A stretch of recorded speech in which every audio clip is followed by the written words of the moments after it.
नमस्कार मित्रों, अपनी नई मुहिम में फिर एक बार मैं तैयार हूं आपके सामने। कक्षा 8 हमारा राजस्थान, बहुत ही शानदार तरीके से हर एक किताब चल रही है आपकी। लुत्फ उठाएं, किताबें पास में रखें। हमारा राजस्थान भाग 3 आपको दिखाई दे रहा होगा। ठीक है, कक्षा 8 का छठी और 7वीं की किताबें आपको मैंने पूरी करवा दी है। अब आपके सामने ये आपका पाठ नंबर पहला कक्षा 8 का देखेंगे। क्या क्या चीज़ें देखेंगे इसमें? देखो, पहले हमारा राजस्थान भाग 3 है कक्षा 8 का। देखो, राजस्थान के 33 जिलों का मैप। ये आ गई अपनी अनुक्रमणिका। ठीक है ना। अनुक्रमणिका में देखो, सबसे पहला पाठ जो है वो 18वीं सदी का राजस्थान, फिर 1857 की क्रांति का स्वतंत्रता संग्राम एवं राजस्थान, आधुनिक राजस्थान का निर्माण, राजस्थान की जनसंख्या, उद्योग, परिवहन एवं पर्यटन, विकास योजनाएं, जन जागरण एवं सामाजिक सुधार, ग्रामीण एवं शहरी प्रशासन। और 10 नंबर पाठ आपका आता है राजस्थान में कला एवं संस्कृति। तो ये आपके 10 पाठों की चर्चा हम करेंगे इस कड़ी में। हमारे सामने पहला पाठ अपना आ जाता है 18वीं सदी का राजस्थान। देखो, 18वीं सदी के राजस्थान की जब हम बात करें, इससे पहले राजस्थान में क्या घटनाएं हुई, बाद में क्या घटनाएं हुई, किस प्रकार से राजपूत एक हुए, राजपूतों ने अपने सम्मेलन करवाए, मराठों की शक्ति, मराठे कैसे आए और मराठों की शक्ति का विरोध कैसे किया। महाराष्ट्र का क्षेत्र मराठों का क्षेत्र माना जाता था और वहां से मराठे जो थे वो राजस्थान में कैसे प्रवेश करते हैं। देखो, मराठा शक्ति को सर्वप्रथम शिवाजी ने संगठित किया था। इंपॉर्टेंट बात है। औरंगजेब की मृत्यु के बाद 1707 में औरंगजेब की मृत्यु हुई थी। औरंगजेब की मृत्यु के बाद मराठा शक्ति ने उत्तर भारत में विस्तार की नीति अपनाई। मराठे जब 1707 में औरंगजेब बना, औरंगजेब के बाद में बहादुर शाह प्रथम, औरंगजेब का बेटा हुआ करता था, वो राजा बना। और जब वो राजा बना, कुछ कमजोर शासन था, इस कारण मराठे जो थे वो राजपुताने का और ये मध्य भारत का या उत्तर भारत की राजनीति जो थी, रजवाड़े जो थे, वहां पर मराठों ने सोचा कि अपना वर्चस्व बनाएं कैसे भी करके। तो उत्तर भारत में विस्तार की नीति अपनाई, जिससे वे मालवा व गुजरात पर आक्रमण करने लगे। ठीक है, मालवा और गुजरात मराठों के बाद में रियासतें आया करती थी, फिर रजवाड़ा था। मराठों का मालवा व गुजरात पर आक्रमण राजस्थानी शासकों के लिए चिंता का विषय बन गया था, क्योंकि मराठा जो थे पहले गुजरात और मालवा को जब जीत रहे थे तो उनकी सीमाएं, गुजरात और मालवा की सीमाएं रजवाड़ों से लगती, राजपुताने से लगती थी। अब राजपुताने, अगर वो मराठे गुजरात और मालवा को जीत ले तो राजपुताने के साथ में मराठों की सीमाएं लगने लग जाए। अब राजस्थान में सर्वप्रथम 1711 में मराठों ने मेवाड़ में प्रवेश किया। 1720 में पेशवा बाजीराव ने मराठा ध्वज अटक से कटक तक फहराने का लक्ष्य निर्धारित किया। ये देखो, 1720 में पेशवा बाजीराव ने मराठा ध्वज अटक से कटक तक फहराने का निश्चय लिया था। अटक सिंध क्षेत्र का, कटक उड़ीसा तक का। ठीक है ना, कि यहां तक हम ये मराठा ध्वज जो है वो फहराएंगे। ठीक है, मराठा ध्वज फहराने का मूल बात ये थी कि हमारा राज होना चाहिए यहां तक। अतः उत्तरी भारत की ओर मराठा अग्रसर होने लगे। 1726 में मराठों ने कोटा व बूंदी पर आक्रमण किए। इसके पश्चात 1728 ईस्वी में डूंगरपुर बांसवाड़ा के शासकों ने खिराज देना स्वीकार किया। 22 अप्रैल 1734 मराठों ने बूंदी के शासक बुद्ध सिंह को पुनः वहां का शासक बना दिया। यह मराठों का राजस्थान की राजनीति में प्रथम हस्तक्षेप था। भाई साहब, बुद्ध सिंह हाड़ा, ये स्वाई जय सिंह जयपुर के राजा जो थे उनके बहनोई थे बुद्ध सिंह हाड़ा। ठीक है ना, बुद्ध सिंह हाड़ा की रियासत को स्वाई जय सिंह ने दलेल सिंह के साथ में मिलकर के वहां पर अधिकार किया था। तब मराठों ने बुद्ध सिंह हाड़ा और बुद्ध सिंह हाड़ा के बेटे उम्मेद सिंह की सहायता की और अमर कुंवरी जो थी सवाई जयसिंह की बहन बुद्ध सिंह हाड़ा की पत्नी, उसका साथ मराठों ने दिया। अपने भाई के विरुद्ध जाकर के अमर कुंवरी जो थी वो मराठों का साथ लेती है। बुद्ध सिंह हाड़ा की रियासत पर पुनः इसका अधिकार हो गया और इस प्रकार मराठे जो थे वो राजस्थान की राजनीति में अपना प्रथम हस्तक्षेप करते हैं। इससे यहाँ के शासक भयभीत होने लगे। उन्होंने मराठों के विरुद्ध कोई ठोस नीति बनाने का निर्णय लिया। भाई मराठों को अब यहाँ से, अब मराठे राजपुताने में तो आ गए और जब मराठे बूंदी रियासत में आ गए तो सारी रियासतों में फैलेंगे। इससे अच्छा हो कि जैसे मराठे संगठित रहते हैं वैसे ही राजपुताने के शासक संगठित हो। इसलिए राजपुताने के शासक क्या करेंगे, सारे शासक इकट्ठे होंगे और सारे शासक इकट्ठे होकर के एक नीति बनाएंगे, एक सम्मेलन करेंगे ताकि सारे राजपूत शासक एक होकर के मराठों के विरुद्ध लड़ाई लड़ सके। इसलिए राजपुताने के शासकों ने क्या किया था, यहाँ पर भीलवाड़ा में राजपूतों का एक सम्मेलन बुलाया और इस सम्मेलन का मूल उद्देश्य था मराठों की बढ़ती हुई शक्ति को पुनः कमजोर करना और राजपुताने पर मराठों का अधिकार किसी भी तरह से होने नहीं देना। इसलिए इन्होंने भीलवाड़ा के हुरडा नामक स्थान पर 17 जुलाई 1734 को एक सम्मेलन बुलाया था। देखो हुआ क्या था भाई, ये बात थी हुरडा सम्मेलन की। इंपॉर्टेंट बात शुरू हो जाती है आपके सामने, ठीक है ना। देखो हुरडा सम्मेलन, और हुरडा सम्मेलन है आपका भीलवाड़ा में।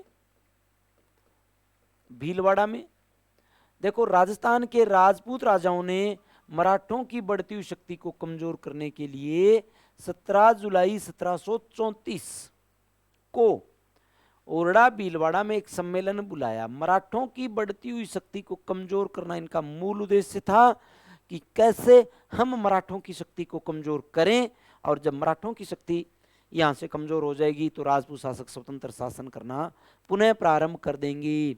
इसलिए इन्होंने भीलवाड़ा के ओरडा में 17 जुलाई 1734 को सम्मेलन बुलाया और उस सम्मेलन का आयोजन आमेर का सवाई जयसिंह करवा रहा था। इसमें आयोजन करवाने वाला राजा ये था और अध्यक्ष इस सम्मेलन का मेवाड़ महाराणा जगत सिंह द्वितीय थे, अध्यक्षता करने वाले राजा। भाई अध्यक्षता मेवाड़ महाराणा ने इसलिए की थी क्योंकि एक नंबर बात तो मेवाड़ रियासत सबसे प्राचीन थी और दूसरी बात महाराणा जगत सिंह द्वितीय के पिता संग्राम सिंह द्वितीय ने इस सम्मेलन की सारी रूपरेखा तैयार की थी। इसलिए राजपुताने के शासकों की इच्छा थी कि संग्राम सिंह द्वितीय के बेटे जगत सिंह द्वितीय जो उनके स्थान पे शासक बने हैं वो इस सम्मेलन की अध्यक्षता करें। ये बात अच्छी नहीं लगी थी सवाई जयसिंह को। सवाई जयसिंह चाहता था कि अध्यक्षता मैं करूं और राजपुताने के शासक चाहते थे कि अध्यक्षता ये करे। तो दोनों में बातें जो थी वो बड़ी यहाँ पे, और सवाई जयसिंह जो थे वो धीरे धीरे अलग होने लगे और सम्मेलन हो गया असफल। देखो इसमें सवाई जयसिंह, जोधपुर के अभय सिंह, नागौर के बख्त सिंह और कोटा के महाराव दुर्जन साल आदि शासकों ने भाग लिया। यहाँ पर आए उड़ा सम्मेलन में। इस सम्मेलन में एक अहदनामा तैयार किया गया जिसमें यह निश्चित हुआ कि सभी एक दूसरे के साथ मिलकर रहेंगे, एक का शत्रु व मित्र दूसरे का शत्रु व मित्र होगा। ये उड़ा सम्मेलन जो हो रहा है ना, इसमें इन्होंने एक बात तय की थी कि एक का शत्रु दूसरे का शत्रु होगा। यानी राजपूत राजा जो है ना वो आपसी मित्रवत व्यवहार बना रहे हैं, किसके लिए? मराठों को हराने के लिए। मराठों ने जिस रियासत पे आक्रमण कर दिया ना वो सारे राजपुताने की रियासतों के दुश्मन बन जाएंगे। ये बात यहाँ पे इन्होंने तय की थी। कोई भी नई योजना सभी मिलकर निश्चित करेंगे। वर्षा ऋतु के पश्चात रामपुरा में सभी एकत्र होंगे, किंतु ये सभी शर्तें कागज तक ही सीमित होकर रह गई, इसकी कोई पालना नहीं की गई। जो बातें हुई ये कागजों तक ही सीमित होकर के रह गई, बाद में कोई इसकी पालना नहीं करने आगे आएगा।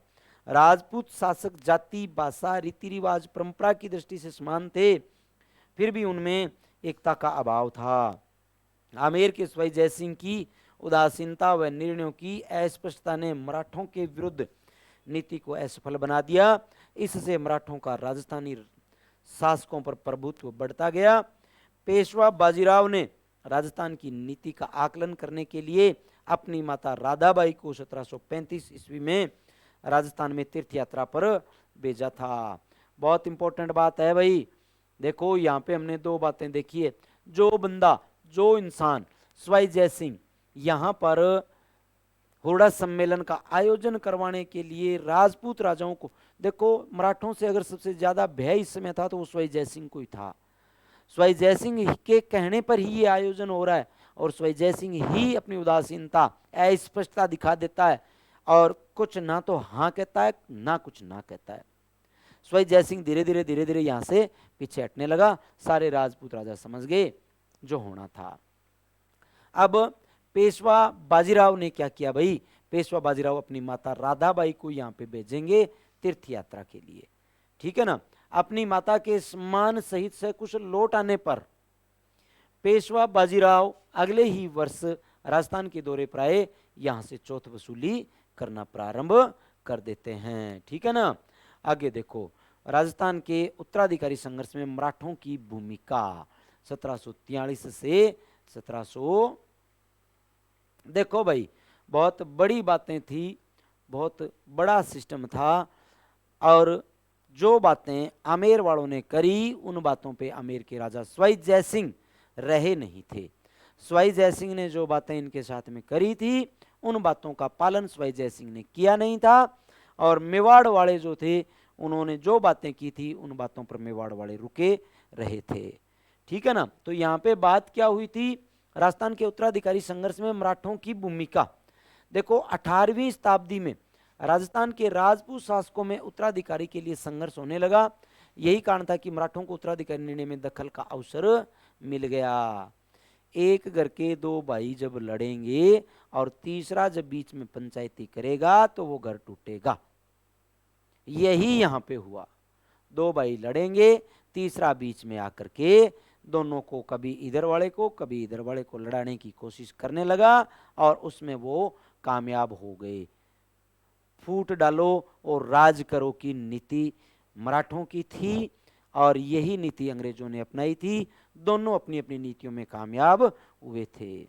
अगर दोनों भाई आपस में मिल बैठ करके बात कर लेते तो तीसरे को घर में पंचायती करने की नौबत नहीं आने देते, लेकिन ऐसा हुआ नहीं और तीसरे ने पंचायती की और खूब दब के पंचायती की। हुआ क्या, जयपुर का उत्तराधिकारी संघर्ष देखना बहुत शानदार बात है। उदयपुर के महाराणा थे अमर सिंह द्वितीय, इनकी बेटी थी चंद्र कंवरी का विवाह स्वाई जय सिंह, देखना शादी स्वाई जय सिंह के साथ में हो रही है। स्वाई जय सिंह के साथ में 1708 में इस शर्त पर हुआ कि मेवाड़ की राजकुमारी से उत्पन्न पुत्र ही जयपुर के सिंहासन पर बैठेगा। बात क्या हुई है कि स्वाई जय सिंह की शादी चंद्र कुमारी के साथ में होगी, चंद्र कुमारी के साथ में होगी, ठीक है ना। और चंद्र कुमारी और जय सिंह से जो संतान होगी ना वो मेवाड़ की गद्दी पे बैठेगी। इन दोनों से संतान हुई माधो सिंह, लेकिन देखो जो बात हुई, जो बात लेखनी में हुई, लिखित में हुई, उसके आधार पर माधो सिंह राजा बनने चाहिए थे, लेकिन ये हो नहीं पाया था भाई।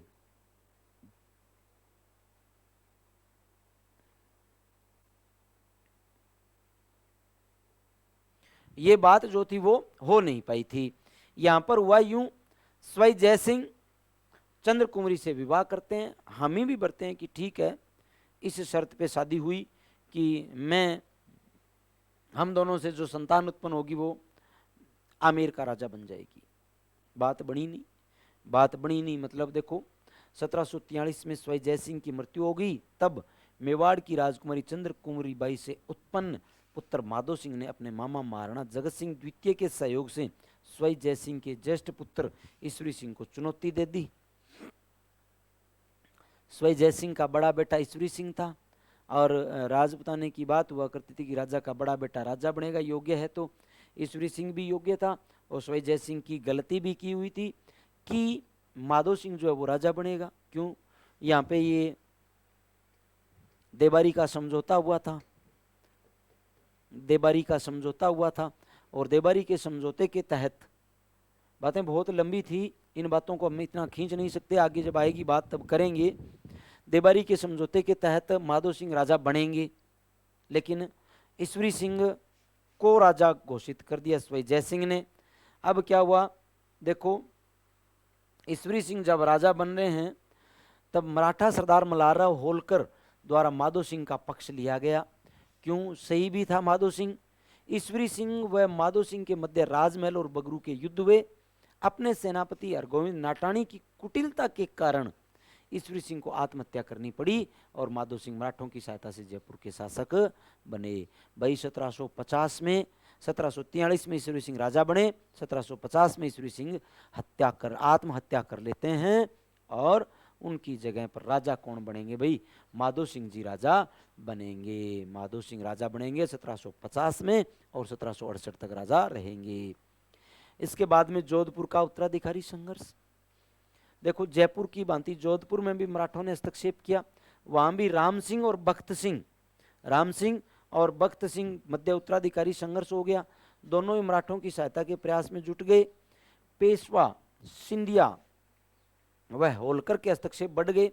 अंततः राम सिंह को राज्य का आधा भाग मिल गया और मारवाड़ का विभाजन ही नहीं हुआ, अपितु उसकी आर्थिक दशा भी शोचनीय हो गई, व्यापार भी नष्ट हो गई, कृषि भी बर्बाद हो गई और मराठों की मांगें दिन प्रतिदिन बढ़ती गई। वे कोई समझौता करने में सहमत नहीं हुए। ठीक है ना। ये बातें जो थी वो धीरे धीरे देखो, बात कहां से शुरू हुई, बात शुरू हुई अजीत सिंह के बाद में अभय सिंह राजा बने तब। अभय सिंह का भाई अजीत सिंह का एक बेटा ये था और एक बेटा था बख्त सिंह।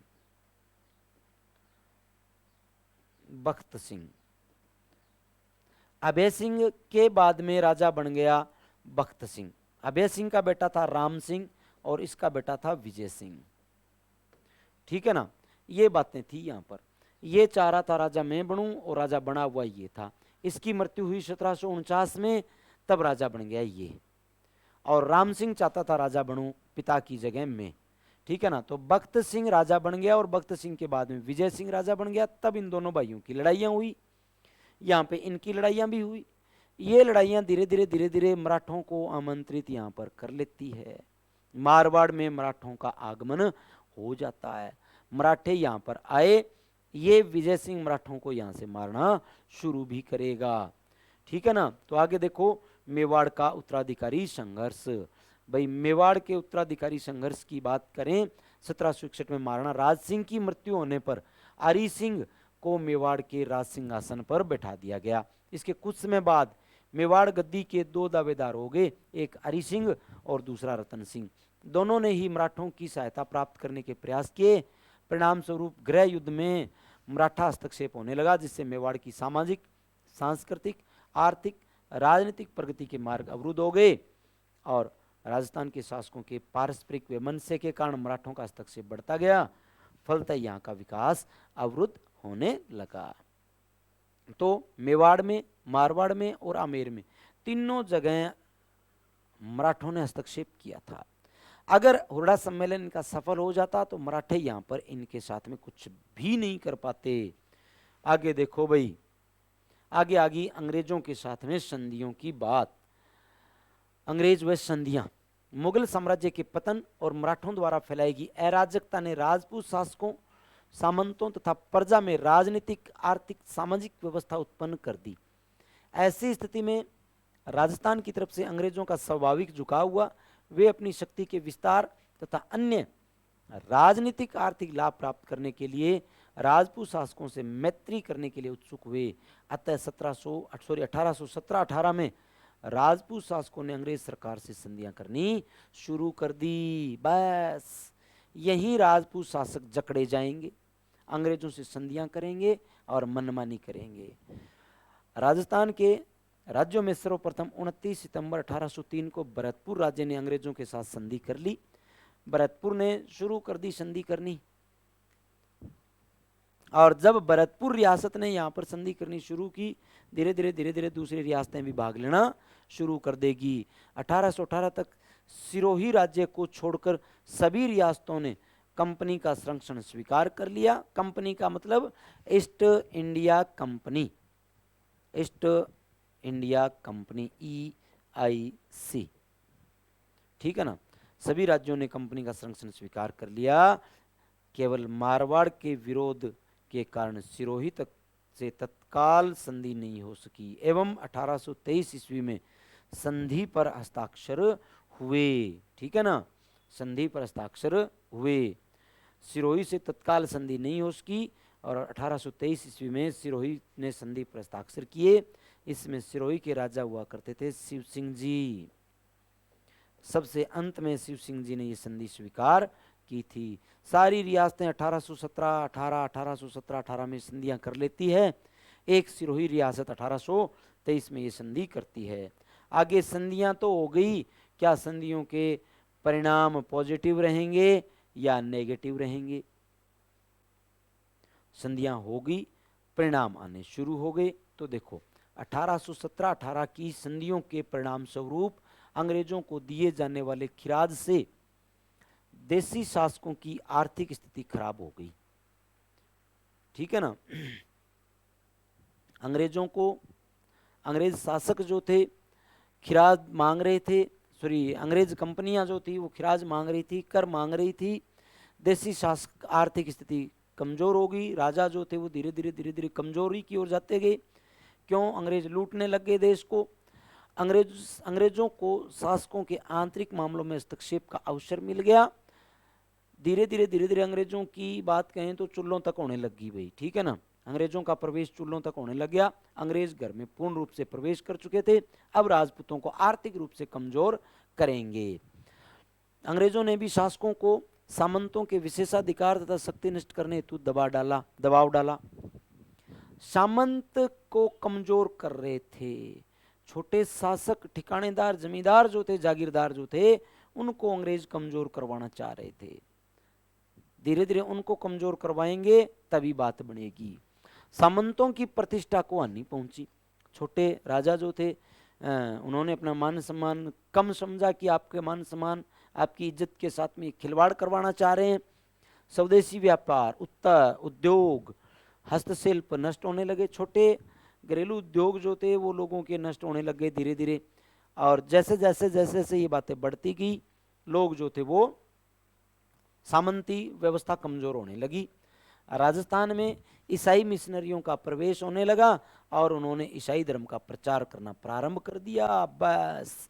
और जब ईसाई धर्म का प्रचार प्रसार यहाँ पे प्रारंभ हुआ, देश धीरे धीरे और कमजोर होता गया। रजवाड़े कमजोर हुए, सामंत कमजोर हुए और देश कमजोर हुआ और अंग्रेज फलीभूत हुए थे। इसकी जन साधारण में तीव्र प्रतिक्रिया हुई जो आगे चलकर 1857 की क्रांति में परिवर्तित हो गई। बस यहीं से 1857 का स्वतंत्रता संग्राम जो था आपका शुरू होगा भाई।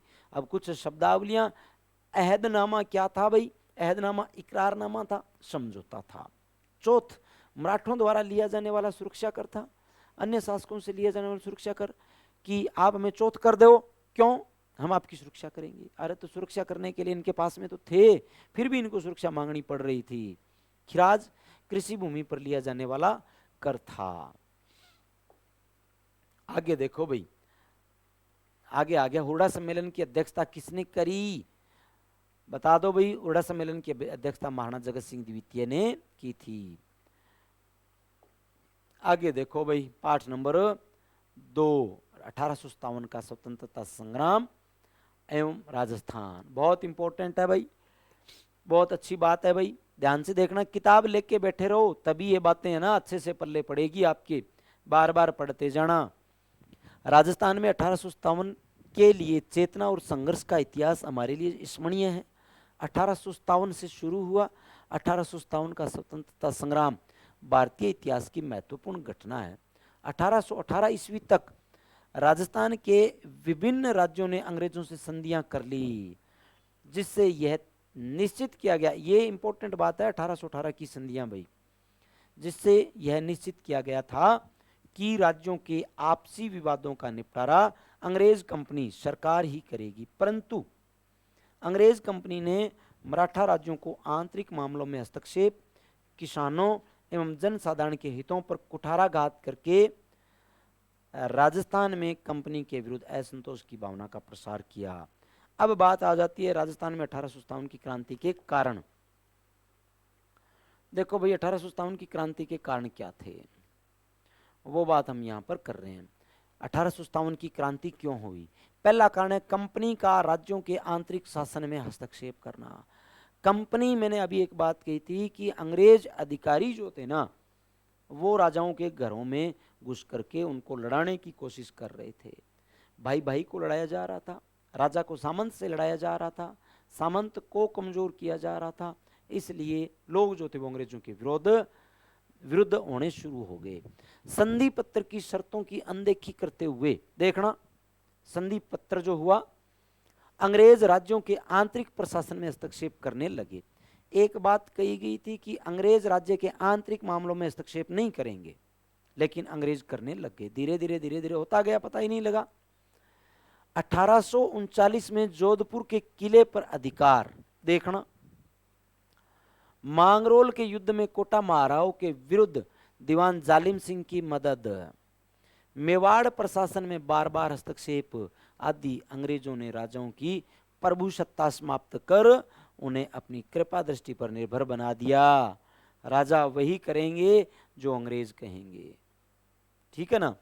धीरे धीरे कमजोर होने लगे। राज्यों में उत्तराधिकारी के प्रश्न पर भी असंतोष। देखो बात क्या हुई थी, निसंतान राजाओं द्वारा गोद लेने संबंधी मामलों में कंपनी ने अपना निर्णय देशी रियासतों पर लादने की कोशिश की, जिससे 1826 में अलवर राज्य में हस्तक्षेप कर अलवर राज्य को 2 हिस्सों में बांट दिया। ये लो, अलवर राज्य में हस्तक्षेप किया और अलवर को 2 भागों में बांट दिया, अंग्रेजों ने बंटवा दिया। ये 1826 में भरतपुर के लोहागढ़ दुर्ग को नष्ट कर पॉलिटिकल एजेंट के अधीन काउंसिल की नियुक्ति की। 1844 में बांसवाड़ा महारावल लक्ष्मण सिंह की नाबालिगी के कारण अंग्रेज नियंत्रण की स्थापना की। जोधपुर, अलवर, बांसवाड़ा लगभग दुर्गों को अंग्रेज चाह रहे थे कि हमारे अधीन हो जाए और यहाँ पर वही हो जो हम चाहते हैं। हुआ था क्यों? भारतीय शासक उदासीन हो गए थे। भारतीय शासकों ने अंग्रेजों की बातों पर विश्वास किया था, अपनी रियासत के लोगों पर विश्वास नहीं किया था। कारण जो था वो बम के रूप में क्रांति आ गई थी। आगे देखो सामान्य जनता की भावना क्या थी। देखो सामान्य जनता क्या कह रही थी। राजस्थान में सामान्य जनता की भावना अंग्रेजों के विरुद्ध चरम पर थी। अंग्रेजों को अपनी धर्म प्रचार नीति, सामाजिक सुधार एवं आर्थिक नीतियों को यहां जनता ने अपने धर्म व जीवन में अंग्रेजों द्वारा हस्तक्षेप की संज्ञा दी।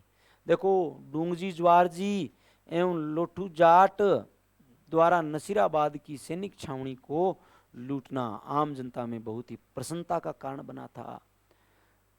डूंगजी, ज्वारजी, लोटू जाट, कर्णाभील, कई लोग ऐसे थे जो यहाँ पर नसीराबाद की छावनी को लूटने में सहायता करते हैं। और लोग जो थे वो बहुत प्रसन्न भी हुए थे कि डूंगजी ज्वारजी ने, क्यों डूंगजी ज्वारजी दोनों दावड़िए थे, लोक देवता भी है, 1857 की क्रांति के देवता भी है। ये अमीरों का धन, अंग्रेजों का धन लूटते और गरीबों में बांटा करते थे। राज्यों के आर्थिक मामलों में हस्तक्षेप। अंग्रेज कंपनी ने राज्यों के साथ खिराज वसूलने की प्रथा द्वारा आर्थिक शोषण की नीति लागू कर दी थी। इसके अतिरिक्त राज्यों में शांति व्यवस्था के नाम पर धन वसूली की गई। अब देखना 1822 ईस्वी में मेरवाड़ा, ये बात आ चुकी है। मेरवाड़ा क्या था पहले? ब्यावर और राजसमंद के आसपास का क्षेत्र मेरवाड़ा बटालियन की स्थापना हुई। मेरवाड़ा बटालियन की स्थापना हुई। मेरवाड़ा बटालियन की स्थापना कब हुई? मेरवाड़ा बटालियन की स्थापना 1822 में, ठीक है ना। 1834 में शेखावाटी ब्रिगेड, बहुत इंपॉर्टेंट, बहुत ही ज्यादा इंपॉर्टेंट, शेखावाटी ब्रिगेड की स्थापना हुई। 1835 में जोधपुर लीजन की स्थापना हुई थी। 1835 में बहुत इंपॉर्टेंट बातें हैं भाई। जोधपुर लीजन की स्थापना हुई थी और इसका सदर मुकाम एरिनपुरा को बनाया गया था, पता हो तो आपको, ठीक है ना।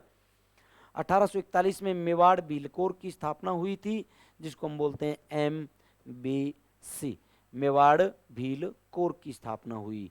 भाई 4 बातें इंपॉर्टेंट। 1822 एक नंबर बात, मेरवाड़ा बटालियन की स्थापना। दूसरी, शेखावाटी ब्रिगेड 1834। 1835 जोधपुर लीजन है। 1841 में MBC मेवाड़ भील कोर की स्थापना हुई है। सारी इंपॉर्टेंट है, मैंने डार्क लाइन भी इनको किया हुआ है। आप भी अपनी कॉपी में जो पढ़ रहे हो साथ में ना डार्क लाइन कर लो। 6ठी 7वीं 8वीं 9वीं में पहली क्लास में आपको बता चुका हूँ कि 6ठी से 12वीं तक की राजस्थान अध्ययन की सारी किताबें पास में रखो। एक एक लाइन आपको बताएंगे कहाँ कहाँ से इंपॉर्टेंट प्रश्न उठ रहा है, ये बात भी आपको बताई जाएगी। तो एक एक किताब का एक एक अक्षर हमें पढ़ते हुए चलना है।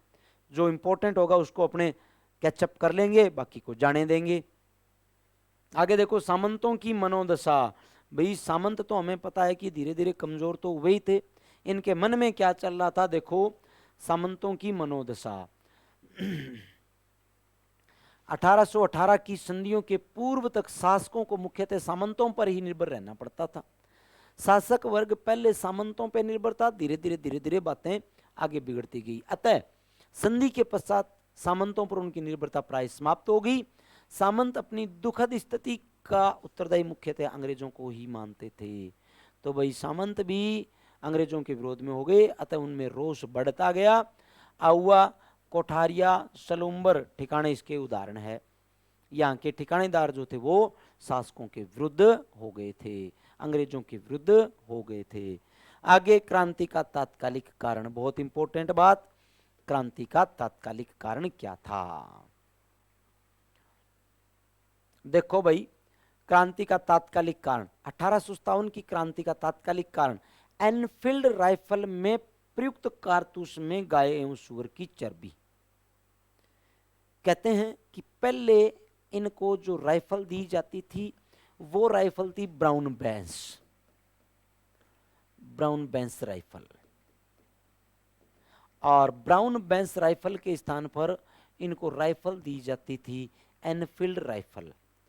इस पर गाय और सूअर की चर्बी लगी होती थी, जिसको काम में लेने से पूर्व मुंह से खोलना पड़ता था। इस कारण धार्मिक भावना को ठेस पहुंची और इन्होंने क्रांति का आगाज कर दिया। क्रांति का प्रारंभ देखो, 1857 की क्रांति की शुरुआत मेरठ से 10 मई 1857 को हुई। इसमें मेवाड़, मारवाड़, जयपुर में क्रमशः major Sowers, Macmason, colonel Eden political agent नियुक्त किए गए थे। देखो, मेवाड़ में मेजर सॉवर्स थे, मेजर सॉवर्स, मारवाड़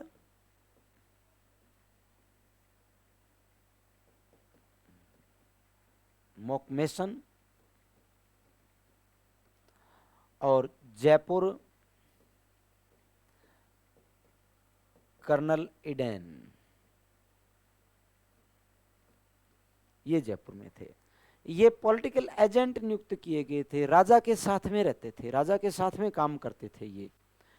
ये सभी राजस्थान के AGG agent to governor general Patrick Lawrence के अधीन थे। देखो, भारत का मुखिया अंग्रेजों का हुआ करता था गवर्नर जनरल। गवर्नर जनरल कल मैंने आपको, या सॉरी 6ठी क्लास की किताब में मैंने आपको बताई है, भारत का मुखिया था गवर्नर जनरल, और गवर्नर जनरल जो थे ना, उनके अधीन प्रत्येक राज्य में एक एक हुआ करता था agent to governor general. Weekend से हम कह सकते हैं AGG, agent to governor general. ये जॉर्ज पैट्रिक लॉरेंस थे, भारत का गवर्नर जनरल था मुखिया, इसके अधीन था AGG, और इस AGG के अधीन है ना, ये थे पॉलिटिकल एजेंट। ये पॉलिटिकल एजेंट जो नाम लिखे हैं ये AGG के अधीन हुआ करते थे भाई, ठीक है ना। आगे देखो, 1857 की क्रांति के इसमें 6 सैनिक छावनियां राजस्थान में थी। कौन कौन सी थी देखो जरा। एक छावनी नसीराबाद, ये अजमेर में थी। 15वीं नेटिव इन्फेंट्री की रेजिमेंट थी, इसी ने यहाँ पर आंदोलन शुरू किया था, क्रांति को आगाज प्रारंभ किया था, क्रांति को आगाज किया था। ठीक है ना। नीमच ग्वालियर मध्य प्रदेश में वर्तमान में। मालवा मेवाड़ राजपुताना रेजिमेंट थी। एरिनपुरा पाली में जोधपुर लीजन थी, देख के आए जोधपुर लीजन। 1835 की स्थापना, 1835 की स्थापना। देवली टोंक कोटा रेजिमेंट या कोटा कंटिजेंट। ब्यावर अजमेर में मेर रेजिमेंट। खेरवाड़ा उदयपुर में भील रेजिमेंट। ये 6 सैनिक छावनियां थी, ये विद्रोह करेगी। आगे देखो भाई, इन सैनिक छावनियों में 5000 भारतीय सैनिकों के अतिरिक्त कोई भी यूरोपीय सैनिक नहीं था। अतः देखना,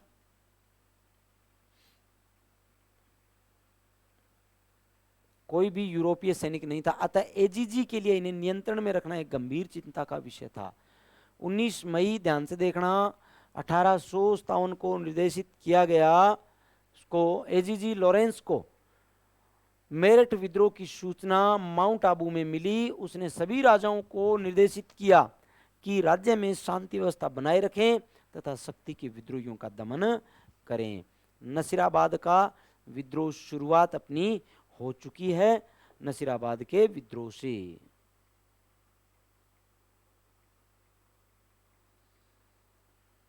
देखो भाई, नसीराबाद का विद्रोह, नसीराबाद में विद्रोह 28 मई 1857 को शुरू हुआ। ठीक है ना। नसीराबाद छावनी में विद्रोह हुआ। यहाँ पे विद्रोही सैनिक जो थे, देखो, इन भारतीय सैनिकों ने तोप खाने के सैनिकों को अपनी तरफ मिलाकर तोपों पर अधिकार कर लिया। विद्रोही सैनिकों ने छावनी को लूट लिया। मेजर स्पॉटिशवुड न्यूबरी की हत्या कर दी गई। सैनिकों ने दिल्ली की ओर प्रस्थान कर दिया। ये दोनों यहाँ पर मारे गए थे, एक मेजर स्पॉटिशवुड था और एक न्यूबरी था, दोनों यहाँ पर मारे गए थे। बात 28 मई 1857।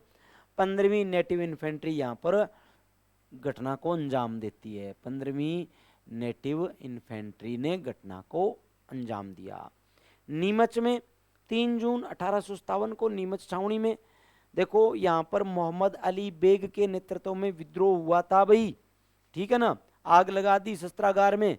नीमच छावनी के कप्तान मैकडोनाल्ड ने किले की रक्षा का प्रयास किया था, मैकडोनाल्ड ने। ठीक है ना। परंतु किले में तैनात सेना भी संघर्ष शुरू कर दिया। विद्रोही सैनिक चित्तौड़, अमीरगढ़, बन्नेड़ा में अंग्रेजी बंगलों को लूटते हुए शाहपुरा पहुंचे थे। बहुत बड़ा आंदोलन शुरू हो चुका था भाई नीमच से।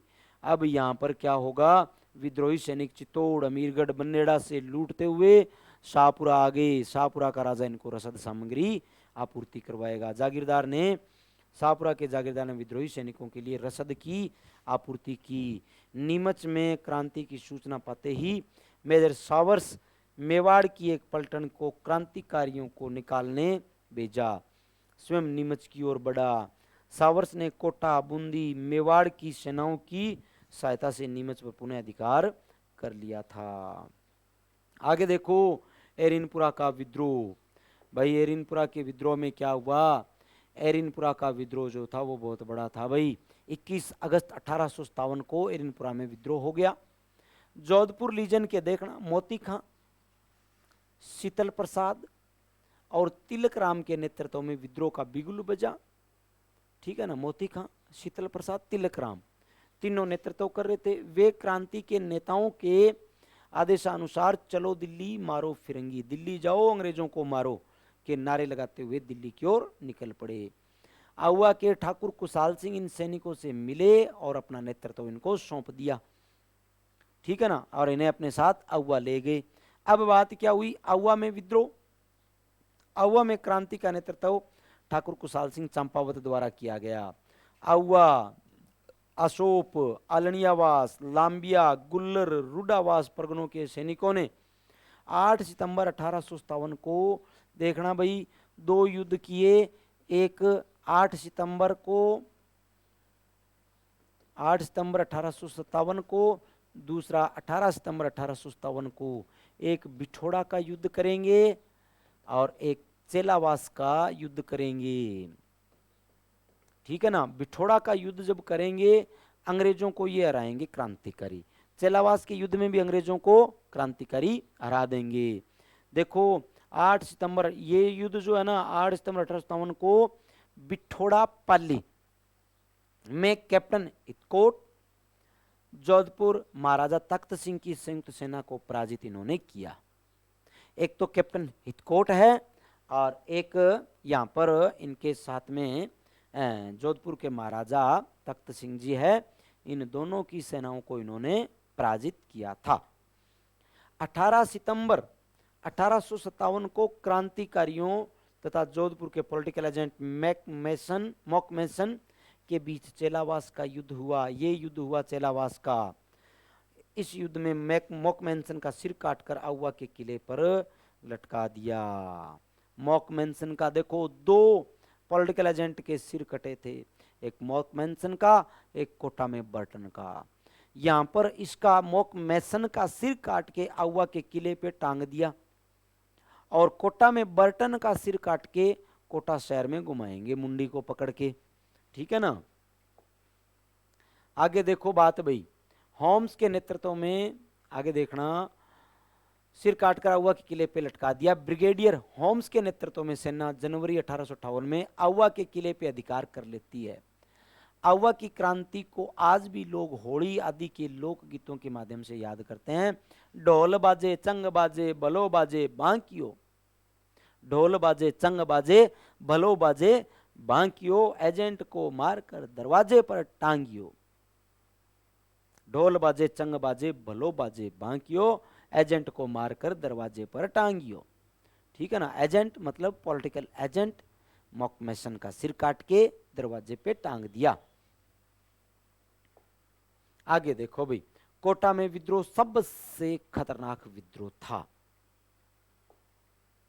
कोटा का विद्रोह जो था भाई सबसे खतरनाक विद्रोह था, कोटा का विद्रोह।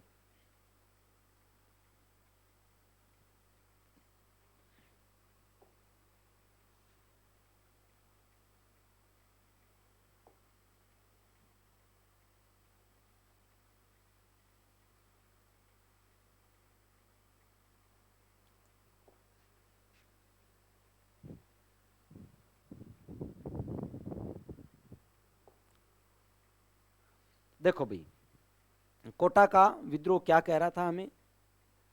कोटा का विद्रोह, कोटा में क्रांति की शुरुआत 15 अक्टूबर 1857 में हुई। यहां पर लाला जयदयाल और मेहराब अली खां, लाला जयदयाल और मेहराब अली खां के नेतृत्व में आंदोलन की शुरुआत हुई। राजस्थान में सबसे ज्यादा सुनियोजित सुनियंत्रित क्रांति कोटा में हुई। सबसे सुंदर तरीके की, ये प्रश्न बहुत ज्यादा बार पूछा भी जाता है, सबसे भयंकर विप्लव सुनियोजित सुनियंत्रित क्रांति कहां हुई, कोटा में हुई। विद्रोही सैनिकों ने कैप्टन बर्टन का सिर काटकर पूरे शहर में घुमाया। कोटा के महाराव राम सिंह को क्रांतिकारियों के द्वारा कोटा दुर्ग में कैद कर लिया गया। उपयुक्त स्थानों के अलावा भी राजस्थान में कई ऐसे स्थान थे जहां पर क्रांति हुई, जैसे बन्नेड़ा कोठारिया आदि क्रांतिकारियों की शरण स्थल बने हुए थे। क्रांति का समापन देखो भाई 8 जून 1858 तक अंग्रेजों ने अधिकांश रियासतों को पुनः अपना नियंत्रण स्थापित कर लिया। तात्या टोपे कोटा के क्रांतिकारी जयदयाल मेहराब खां को फांसी पर चढ़ा दिया गया अंग्रेजों के द्वारा। 1857 की क्रांति की असफलता के कारण 1857 की क्रांति पूरी निष्ठा और जोश के साथ में हुई, परंतु कुछ कारण ऐसे रहे थे। देखो क्रांतिकारियों ने तो अपनी जान झोंक दी थी भाई बचाने के लिए, सामंतों ने भी अपनी जान झोंक दी थी देश को बचाने के लिए। गांव गरीब किसान सब ने जान झोंक दी थी भारत से अंग्रेजों को निकालने के लिए, लेकिन रजवाड़ों के राजा जो थे वो अंग्रेजों के साथ बने हुए थे। यही क्रांति की असफलता का मूल कारण रहा था। अधिकांश राजा महाराजाओं द्वारा अंग्रेजों का भरपूर सहयोग किया गया। क्रांति समय से पहले देखो, क्रांति की पहले की जो घटना थी कि इस तारीख को अपने शुरू करेंगे 31 मई 1857 को, उससे पहले क्रांति प्रारंभ हो गई। क्रांति की शुरुआत कुछ सीमित स्थानों पे हुई। कोटा, नसीराबाद, भरतपुर, धौलपुर, टोंक आदि में विद्रोह अलग अलग समय पर शुरू हुए। जिस टाइम पे एक साथ सब जगह होने थे वैसा हो नहीं पाया। उचित मार्गदर्शन क्रांतिकारियों को मिला नहीं, उचित नेतृत्व क्रांतिकारियों को मिला नहीं। क्यों नहीं मिला? इसलिए नहीं मिला क्योंकि अंग्रेजों का साथ राजा दे रहे थे। अगर राजाओं का नेतृत्व क्रांतिकारियों को मिल जाता ना, तो क्रांतिकारियों का जोश जो था ना, वो अंग्रेजों को यहां से खदेड़ते हुए टाइम ही नहीं लगाता। बात क्या हुई? मारवाड़, मेवाड़, जयपुर आदि के शासकों ने तात्या टोपे का साथ नहीं दिया था। ये तात्या टोपे है, ये भी बहुत शानदार तरीके से लड़ाई लड़ी थी अंग्रेजों के विरुद्ध, ठीक है ना। क्रांति के परिणाम, राजस्थान में शासकों ने क्रांति के प्रवाह को रोकने के लिए पर्याप्त प्रयास किए थे भाई। ब्रिटिश सरकार ने राजाओं को अंग्रेजी शिक्षा देना प्रारंभ किया। यही नहीं, पुरस्कार देना व उपाधियां देना भी शुरू कर दिया था ब्रिटिश सरकार ने राजाओं को। आगे देखो, सामंतों ने अंग्रेजों के विरुद्ध संघर्ष किया, इसलिए क्रांति की समाप्ति के पश्चात अंग्रेजों ने सामंत वर्ग की शक्ति को समाप्त करने की नीति अपनाई थी।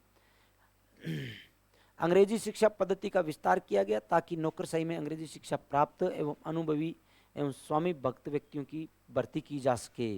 अंग्रेजों ने अपने सैनिकों एवं व्यापारिक हितों की पूर्ति के लिए यातायात के साधनों का विकास किया। आगे 1857 की क्रांति भले ही अपने उद्देश्यों को प्राप्त ना कर सकी, परंतु इसने ब्रिटिश साम्राज्यवाद की जड़ों को हिलाकर रख दिया। यह क्रांति आगे चलकर के पीढ़ियों के लिए प्रेरणा का स्रोत बनी थी। अंग्रेजों की जड़ों को हकीकत में यहाँ पर क्रांतिकारियों ने हिला दिया था।